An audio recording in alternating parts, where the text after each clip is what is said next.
Hello everyone, ಎಲ್ಲರೂ WhatsApp use ಮಾಡ್ತೀರಾ ಗೊತ್ತು.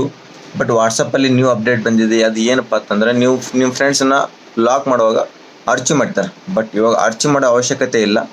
ನಿಮ್ಮ ಫ್ರೆಂಡ್ಸ್ನ ಲಾಕ್ ಚಾಟಲ್ಲಿ ಇಡ್ಬೋದು. ಅದು ಹೇಗಪ್ಪ ಅಂದರೆ, ನೀವು ಫ್ರೆಂಡ್ ಚಾಟ್ನ ಲಾಂಗ್ ಪ್ರೆಸ್ ಮಾಡಿದ್ಮೇಲೆ ಅಲ್ಲಿ ಲಾಕ್ ಚಾಟ್ ಅಂತ ಬರುತ್ತೆ. 3 ಡಾಟ್ಸ್ ಇರ್ತಲ್ಲ ಮೇಲೆ, ಅದರಿಂದ ಅಲ್ಲಿ ಲಾಕ್ ಚಾಟ್ ಅಂತ ಬರುತ್ತೆ. ಅದನ್ನು ಟ್ಯಾಪ್ ಮಾಡಿದ ತಕ್ಷಣ ಚಾಟು ಲಾಕ್ ಆಗಿಬಿಡುತ್ತೆ. ನೆಕ್ಸ್ಟ್ ನೀವು ಸ್ಕ್ರೋಲ್ ಡೌನ್ ಮಾಡಿದ್ಮೇಲೆ ಚಾಟ್ ಮೇಲೆ ತೋರಿಸ್ತಾ ಇರುತ್ತೆ ಲಾಕ್ಡ್ ಚಾಟ್. ಬಟ್ ಅದನ್ನ ಕಾಣದೇ ಇರೋ ಹಾಗೆ ಹೇಗೆ ಮಾಡ್ಬೇಕಂದ್ರೆ, ಆ ಲಾಕ್ ಚಾಟ್ನ ಓಪನ್ ಮಾಡಬೇಕು. ಓಪನ್ ಮಾಡಿದ್ಮೇಲೆ ಮೇಲ್ಗಡೆ 3 ಡಾಟ್ಸ್ ಕಾಣುತ್ತೆ. ಆ 3 ಡಾಟ್ಸಲ್ಲಿ ಹೈಡ್ ಲಾಕ್ ಚಾಟಿಂಗ್ಸ್ ಅಂತ ಇರುತ್ತೆ, ಹೈಡ್ ಲಾಕ್ ಚಾಟ್ಸ್ ಅಂತ ಇರುತ್ತೆ.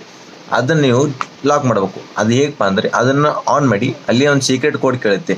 ಆ ಸೀಕ್ರೆಟ್ ಕೋಡ್ 1 2 3 4 ನೀವು ಏನಾದರೂ ಹಾಕ್ಬೋದು. ಹಾಕಿದ್ಮೇಲೆ ಅಲ್ಲಿ ಚಾಟು ಲಾಕ್ ಆಗಿಬಿಡುತ್ತೆ. ನೆಕ್ಸ್ಟ್ ನೀವು ಯಾವಾಗ ಅಲ್ಲಿ ಟ್ಯಾಪ್ ಮಾಡ್ತೀರ 1 2 3 4 ಅಂತ, ಅವಾಗ ಲಾಕ್ ಚಾಟು ಓಪನ್ ಆಗುತ್ತೆ. ಫಾಲೋ ಮಾಡಿ, ನಿಮ್ಮ ಫ್ರೆಂಡ್ಸ್ಗೂ ಶೇರ್ ಮಾಡಿ. Thank you.